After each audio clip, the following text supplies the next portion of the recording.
cuestión que me interesaba un poco, ¿cuál es el origen de esto? ¿Cómo nació el Museo de la Historia de los Judíos de Girona? Sí, bueno, esto nació ya a finales de los 80, cuando el ayuntamiento de la ciudad se dio cuenta de que era necesario de algún modo revitalizar y recuperar el casco antiguo desde un punto de vista, por supuesto, turístico, porque era el momento de la intención del boom turístico, es verdad, pero se hizo también desde un punto de vista cultural, con un interés muy grande por ver qué daba de sí ese entorno fantástico que era el barrio antiguo de la ciudad de Girona. Entonces, en el momento en que se empieza a investigar, nos damos cuenta, se dan cuenta, yo no estaba todavía ahí, se dan cuenta de que gran parte de lo que ha quedado como barrio antiguo es barrio judío. Y entonces a partir de aquí pues se empieza a tener un proyecto muy claro de rehabilitación de lo que es una de las juderías más importantes de la península ibérica en época medieval, y de la que ha quedado pues un trazo muy fiel y muy real. Seguramente las construcciones no han quedado, han sido muy cambiadas, pero en cambio el trazo, el recorrido, la documentación pues la tenemos muy clara, muy evidente. Entonces simplemente se empezó a investigar en ese sentido. El ayuntamiento de ese momento, liderado por el señor Joaquín Nadal, que actualmente es consejero de universidades en la Generalitat de Cataluña, pues él impulsó un trabajo de recuperación desde un punto de vista intelectual, cultural y académico. En eso quiero decir que impulsó primeramente, antes de la construcción del museo, pues la construcción de este instituto, un instituto dedicado a la investigación y al trabajo académico para recuperar todo aquello que pudiéramos desde el punto de vista documental, arqueológico, historiográfico, sobre la historia de la comunidad judía de Girona, para después plasmarlo en lo que sería el escaparate de todo eso, que sería el Museo de Historia de los Judíos. Entonces fue esos dos pasos. Primero fue la creación del Instituto de Estudios Nachmanides para saber qué teníamos, de dónde partíamos y cómo lo poníamos al abaste de todo el público general, y a partir de ahí pues la creación de un proyecto de intervención museística, un proyecto museográfico y museológico para la creación de lo que es actualmente el Museo de Historia de los Judíos. Y luego me interesaba saber qué público viene a este museo. Bueno, viene básicamente público extranjero, básicamente. Digo esto porque hay siempre ese gusanillo que nos queda, que quisiéramos que viniera más público gerundense. No porque no les interese, sino porque por aquellas cosas de que lo que tienes cerca pues a veces te parece que ya lo conoces y que no va tan contigo como lo que, bueno, puedes descubrir pues si te vas a Ámsterdam o a Praga o a Berlín, ¿no? Entonces, sí es verdad que tenemos una gran cantidad de público escolar. Sí es verdad que en las actividades como conferencias, como conciertos o como mesas de debate o espacios de club de lectura o uso de la biblioteca, pues sí tenemos un público local, más local, pero es verdad que a nivel de visitantes básicamente son gente procedente del extranjero y básicamente gente de raíz judía, o sea, vienen muchísimas personas o bien ya directamente judías o bien con ancestros judíos que vienen como a buscar sus orígenes y que tienen, eso es algo de dimensión mundial. Viene gente de Sudáfrica, viene gente de Australia, tenemos público de Argentina. Acabo de estar hablando con una pareja que venía, sefardíes de Argentina, que venían buscando pues por toda la península ibérica pues un poco sus orígenes, ¿no? Entonces tenemos una gran cantidad de público de ese tipo, y después tenemos muchísima gente que viene o bien de Estados Unidos o bien de Israel, de origen judío. Y básicamente es esto. Más o menos el 38% de las personas que vienen a visitar el museo podemos decir que son judías. No sé si podemos llamarlas judías desde un punto de vista religioso o tenemos que ceñirnos al tema cultural. Yo creo que sería lo segundo, ¿no?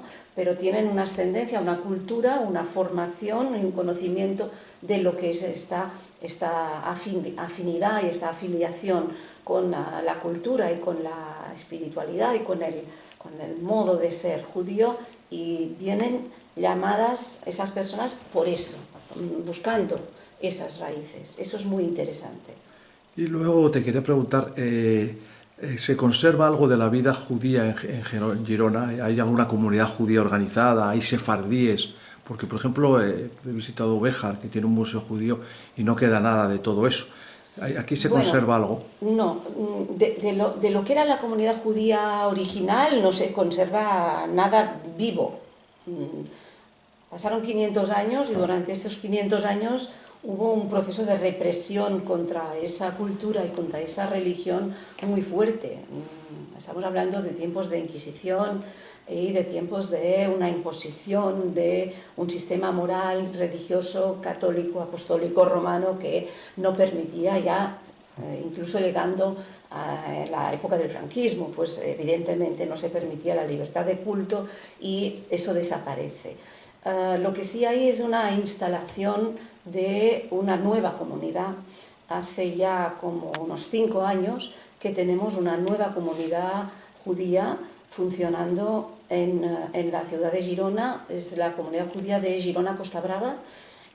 Son personas que básicamente tienen sus orígenes o bien en Barcelona, o bien en la propia ciudad de Girona, o bien en las zonas cercanas, en la zona de Costa Brava, que han creado esa comunidad. Tienen una sinagoga, la sinagoga es activa, funcionan, hacen pues sus celebraciones, sus oraciones y funcionan como comunidad religiosa, con la cual tenemos una relación más que bonita y más que fructífera, pues a todos los niveles. Sí quisiera apuntar, respecto a la pregunta que me has hecho, que no podemos hablar de sefardíes aquí. O sea, lo que es la zona de Cataluña, Provenza, en la Edad Media, queda como un poco aparte de lo que es la zona de Sefarat en la Edad Media. Después no. En el siglo XVI o en el siglo XVII, cuando ya están fuera de la península porque se los expulsa, claro que se refieren a esa Sefarat, madre patria, que es común a todos ellos. Pero en términos de, por ejemplo, en términos lingüísticos, aquí no se hablaba sefardí, nunca se ha hablado sefardí. En cambio, en otras zonas de la península, no sé, en Toledo, en Valladolid, en Béjar. ¿Y qué hablaban los judíos de aquí? Catalán. Se hablaba catalán y se utilizaba el hebreo, como nuestros ancestros que hablaban catalán, pero el latín se utilizaba para la liturgia y en la iglesia, pues el hebreo se utilizaba, por supuesto, en las obras filosóficas, en la creación, incluso en las obras científicas, para la escritura, para la ciencia, para la sinagoga, para el rezo, para todo lo que era a nivel cultural alto, se utilizaba el hebreo, pero el hebreo no era la lengua común de uso, se había perdido ya desde el siglo, desde casi que salen de la zona de Israel, desde el siglo I prácticamente, porque se mezclan con todas las demás comunidades. Entonces lo que se hablaba aquí en el día a día era catalán. Eso lo podemos corroborar por los documentos. En los documentos queda clarísimamente reflectido que se hablaba catalán y no se hablaba sefardí. El sefardí es algo que nace en la zona de Castilla y que se desarrolla básicamente después de la expulsión. Y después de la expulsión sí que las comunidades, incluso las comunidades de origen catalán, terminan hablando esa lengua, porque es mucho más el volumen de gente que sale de Castilla que no el que sale de Cataluña. Entonces, por supuesto que llegan un momento en que se unen las comunidades y el sefardí, el ladino, ahí entraríamos en la discusión de cómo se llama ese idioma, pues pasa a ser la lengua común de toda esa gente, con influencias pues del turco, de las lenguas de los Balcanes o del árabe, depende de la zona, o de, por ejemplo, la jaquetilla en Marruecos, ¿no? de la zona en la que se han establecido. Pero en el siglo XIII, en el siglo XIV, en el siglo XV aquí no se hablaba sefardí. Sí, y luego se asiste un poco en todo el mundo a que está desapareciendo el sefardí, cada vez quedan menos comunidades, se están Sí. yendo de Marruecos, de Turquía, incluso en Israel se utiliza poco. ¿Hacéis algún tipo de actividades relacionadas con este mundo sefardí aquí? Nosotras no tenemos esa relación directa por lo que acabo de contar. No es que no nos interese, por supuesto, hemos hecho quizá algún ciclo de conferencias relacionado con eso, tenemos muchísima relación con el Museo Sefardí de Toledo, a la gente les mando un beso enorme porque las quiero muchísimo y tenemos una gran relación con ese mundo, pero No nuestras es el vuestro. actividades no están enfocadas a todo eso. Sí que es verdad que viene muchísima gente visitándonos, como por ejemplo la pareja que acabo de mencionar, que tienen esa lengua como origen de las abuelas. Básicamente son las mujeres que van transmitiendo esa lengua, ¿no? Esas palabras, y hemos, por ejemplo, si hacemos es música sefardí, conciertos de música sefardí. Prácticamente cada verano hacemos tanto klezmer como sefardí y tenemos esa relación. O sea, no es que no nos interese, es que no es directamente relacionado ni relacionable con la investigación que llevamos a cabo en nuestra zona, porque no encontramos ni documentos ni habla aquí.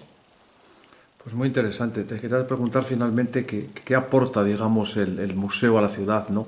Aparte de todo lo que se ve o se puede ver, digamos, en términos de actividades, exposiciones. Ajá. ¿Qué le aporta a Girona este museo? Bueno, lo primero que aporta es el conocimiento de una diversidad cultural, de una diversidad, de que no hay solo una línea recta que nos lleva desde el siglo I hasta el siglo XXI y que venga todos ahí siguiendo, y esa diversidad cultural siempre es riqueza, siempre, y por lo tanto aporta esa posibilidad de apertura mental con los niños, por ejemplo. Cuando tenemos grupos infantiles y se les cuenta que durante más de 600 años en esas calles, en esta zona, vive una comunidad que tiene una manera diferente de ver la vida, de actuar, de rezar, de relacionarse, de pensar, y que esa manera diferente es tan válida o más como cualquiera otra, y que hay una influencia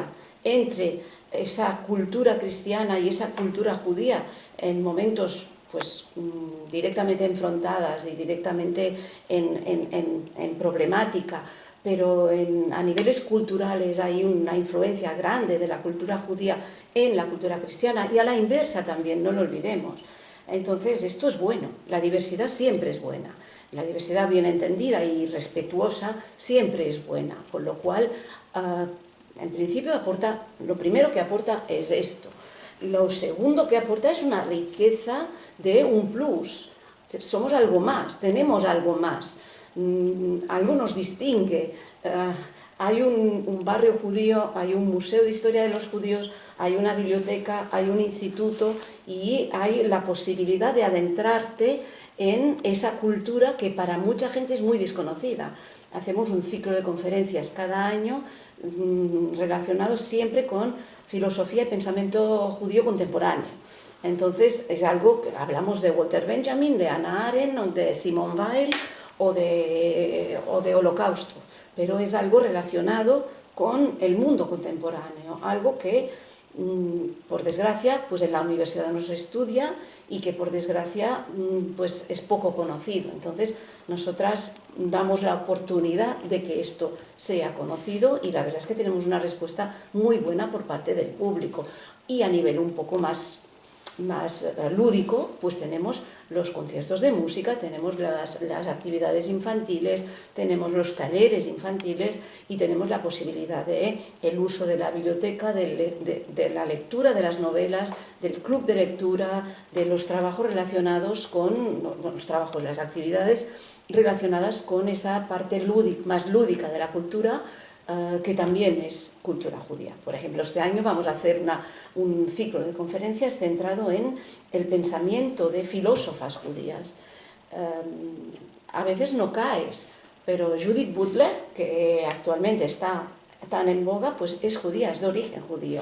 Hannah Arendt es judía. Entonces, estas personas han aportado un gran un plus a nuestro pensamiento contemporáneo, y lo que intentamos es poner nuestro granito de arena desde este punto de vista, de decir, bueno, vamos a ver qué aporta la cultura judía o qué significa la cultura judía en nuestra cultura occidental y contemporánea. Siempre estamos en ese sentido. No es que no nos interese Oriente, no es que no nos interese África, o que no nos...